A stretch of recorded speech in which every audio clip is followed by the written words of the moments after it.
Inside the quiet courthouse of a Midwestern town, Judge Franklin sneered dismissively at 19-year-old Marcus Turner, accused of car theft. "You're no lawyer, son, just another thug," the judge mocked openly. Marcus remained unshaken, eyes flashing with quiet determination. Little did anyone know, the judge was moments from being proven astonishingly wrong. Marcus Turner stood quietly at the defendant's table, feeling the heavy gaze of the courtroom pressing down on him. Accused of stealing a luxury BMW and fleeing from police, Marcus faced charges that threatened to define his entire future. Judge Howard Franklin, a figure notorious for his swift convictions and lack of patience for drawn-out trials, looked at Marcus with clear disdain. "Let's hurry this along," the judge said, visibly irritated as he checked his watch. "I have a tea time in an hour." The gallery behind Marcus murmured with subtle approval, their minds seemingly already made up. Marcus, at just 19, knew exactly what they saw: another troubled young man, whose guilt was assumed rather than proven. Standing with self-assured confidence, Prosecutor Henry Simmons rose and adjusted his suit, a picture of polished certainty. His voice resonated firmly, cutting through the whispers. "Your Honor, the evidence clearly points to Marcus Turner as the perpetrator. He was apprehended near the scene, his fingerprints prominently found on the steering wheel of the stolen vehicle. Moreover, when confronted by officers, he chose to flee rather than cooperate." Simmons paused dramatically, casting a glance of presumed victory toward Marcus. The audience shifted, their whispers growing louder, affirming Simmons' implication. Judge Franklin nodded dismissively, almost bored. He turned expectantly toward Marcus's appointed public defender, Sarah Moore, clearly anticipating a feeble attempt at defense. Sarah began to rise, visibly anxious, when Marcus placed a gentle but firm hand on her arm. She paused, eyes widening slightly with surprise, as Marcus calmly took control of the situation. "Your Honor, I will represent myself," Marcus announced steadily, his voice clear, unwavering, and resolute. Instantly, the courtroom erupted into stunned whispers. Spectators exchanged incredulous glances, shaking their heads skeptically. Even Judge Franklin raised an eyebrow, momentarily thrown off balance. Simmons smiled, amused at Marcus's perceived audacity. To them all, Marcus's decision seemed absurd, a teenager taking on seasoned professionals. Yet Marcus stood taller, unfazed by their disbelief. This moment, he knew, marked the start of his fight, not merely for his freedom, but for justice itself.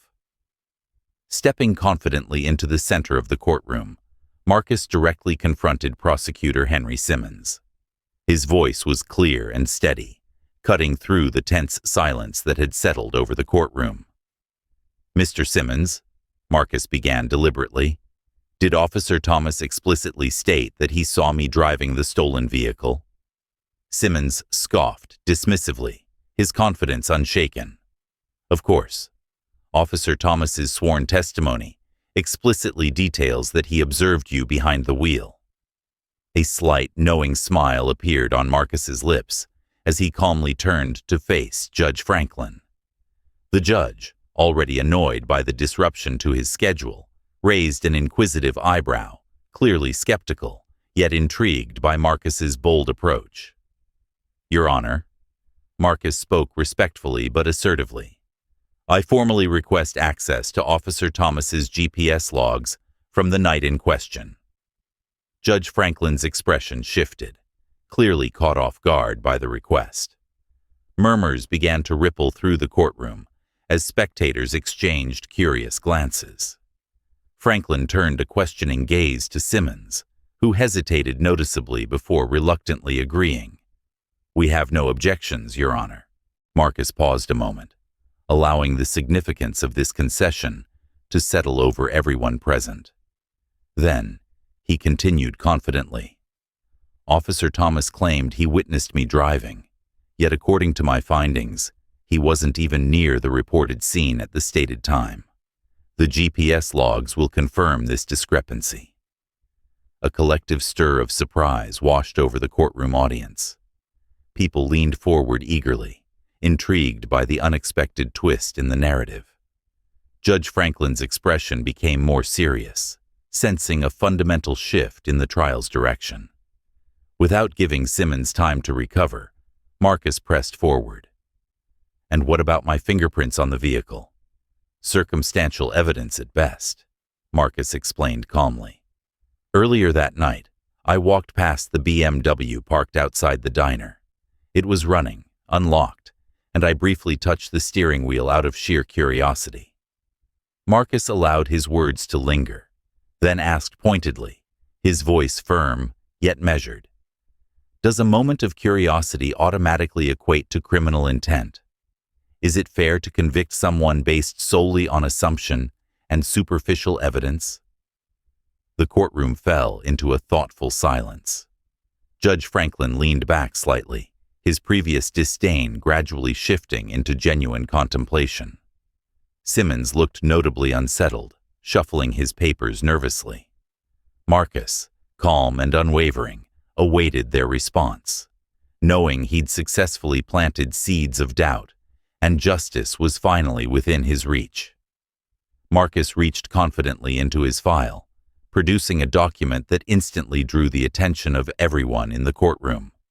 His movements deliberate, he held the paper up clearly for emphasis, locking eyes with Judge Franklin. "Your Honor," Marcus began, voice calm yet commanding, "I have here an official statement provided by Mr. Alan Cooper, the legitimate owner of the stolen BMW.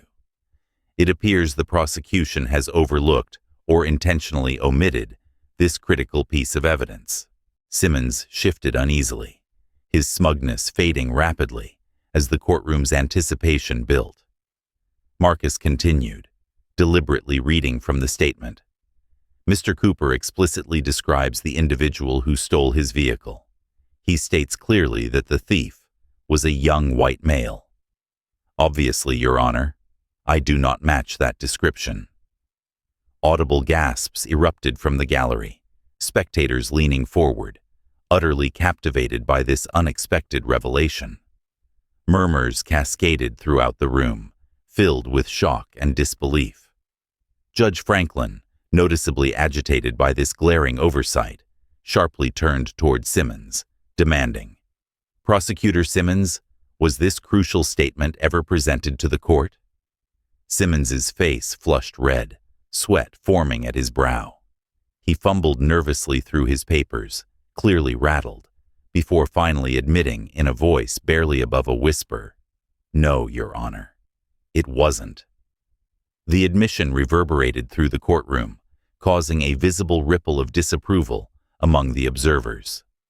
Marcus seized this pivotal moment to reinforce his position, addressing Judge Franklin directly, voice strong yet measured. "Your Honor, the night I was arrested, I wasn't in the stolen car, or even near it. I was walking home from a convenience store, snacks in hand, accompanied by friends who can corroborate my whereabouts." He paused momentarily, letting the weight of his words resonate clearly before continuing. "I was apprehended simply because I fit an overly broad and biased description, a vague profile used unfairly to target innocent people like myself." Silence gripped the courtroom as Marcus's powerful declaration settled deeply into the minds of those present. Judge Franklin exhaled slowly, his earlier harshness giving way to a visibly shaken demeanor. His eyes, now softened with recognition of his own assumptions, met Marcus's unwavering gaze. In that critical moment, Marcus was no longer viewed as merely a defendant. He stood firmly as a respected advocate of truth, courageously challenging the prejudice and assumptions embedded deep within the justice system itself. "Case dismissed," Judge Franklin finally declared, his voice carrying a tone of quiet humility that contrasted sharply with his earlier impatience. The courtroom immediately erupted into cheers and excited whispers as spectators exchanged astonished glances, clearly affected by the powerful display of justice they had just witnessed. Marcus stood calmly amidst the commotion, feeling a profound sense of relief and vindication wash over him. Judge Franklin, still seated at the bench, observed Marcus thoughtfully, a rare expression of regret evident in his eyes. After a moment of introspective silence, he addressed Marcus softly, almost privately, amidst the noisy courtroom. "You surprised me today, young man." Marcus met the judge's gaze steadily, respect evident in his firm response. "Surprise comes from assumptions, Your Honor. I just showed you the truth." The judge nodded slowly, visibly impacted by Marcus's words. It was clear to all present that Judge Franklin had experienced a personal awakening, his perspective altered by the young man's unwavering pursuit of fairness and truth. Outside the courthouse, reporters clustered anxiously around the entrance, microphones and cameras thrust forward in anticipation of capturing Marcus's reactions and statements. The media's frantic questions merged into an indistinct clamor, but Marcus walked past the crowd purposefully, refusing to engage with the noisy spectacle.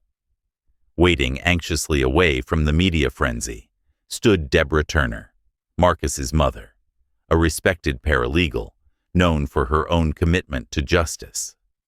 The moment Marcus approached her, Deborah wrapped her arms tightly around her son, her relief palpable. "You nearly gave me a heart attack," she whispered, her voice thick with emotion. Marcus smiled warmly, gently hugging her back. His voice carried both conviction and comfort as he replied, "Justice sometimes demands a bold move." Deborah stepped back slightly, studying her son's determined face. She nodded proudly, knowing Marcus had not only defended himself, but had also challenged an unjust system, inspiring everyone who had witnessed his courageous stand. Together, they turned away from the courthouse, leaving behind a profoundly changed courtroom and a renewed sense of hope among those who believed in fairness and truth. From across the bustling street, Judge Franklin observed Marcus quietly, a reflective solemnity in his eyes. This day had profoundly shaken his convictions, causing him to confront uncomfortable truths about himself and the system he had long represented. Marcus had not only successfully defended himself, but had courageously exposed deep-seated flaws, biases that Franklin himself had unwittingly perpetuated. The weight of this realization humbled him profoundly. Franklin recalled his initial dismissive attitude, the careless assumptions he had made based solely on Marcus's appearance and age. He felt a pang of shame, recognizing how his prejudice had clouded his ability to deliver genuine justice. Watching Marcus now, standing confident and dignified beside his mother, Franklin understood clearly that this young man symbolized something far greater than a singular case. Marcus represented countless others who suffered silently, misunderstood and mistreated due to negligent judgment and systemic bias. It was, without question, a wake-up call for Judge Franklin, a clarion moment that he vowed never to forget. He silently committed himself to ensuring that prejudice would no longer guide his courtroom decisions. From now on, each judgment would be based solely upon evidence and truth, free from preconceived notions or societal stereotypes. Meanwhile, Marcus Turner moved away from the courthouse, feeling empowered and resolute.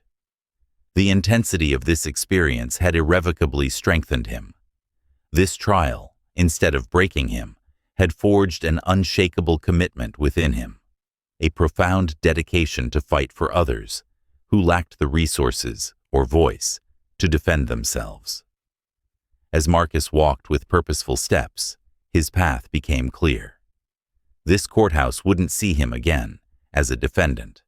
Instead, it would witness his return as a passionate advocate, a determined lawyer, fighting tirelessly to dismantle injustice and champion fairness. He envisioned the many battles ahead, inspired by the knowledge that one courageous act could ripple outward, inspiring meaningful change. Marcus knew his journey was only beginning, yet he embraced it with unwavering optimism and a renewed sense of purpose. He would dedicate his life to representing those unseen and unheard, transforming his experience into a powerful force for justice. Did Marcus's journey for justice inspire you? If so, please hit the like button and subscribe to our channel to discover more compelling stories of courage, integrity, and positive change. Have you ever personally experienced injustice or discrimination? We'd love to hear your story. Please share your experiences and thoughts in the comments below. Every voice counts, and your story could inspire others and help drive important conversations forward. Together, we have the power to challenge unfairness, promote empathy, and make our communities stronger. Let's keep this conversation alive and work together toward creating a more just and compassionate society.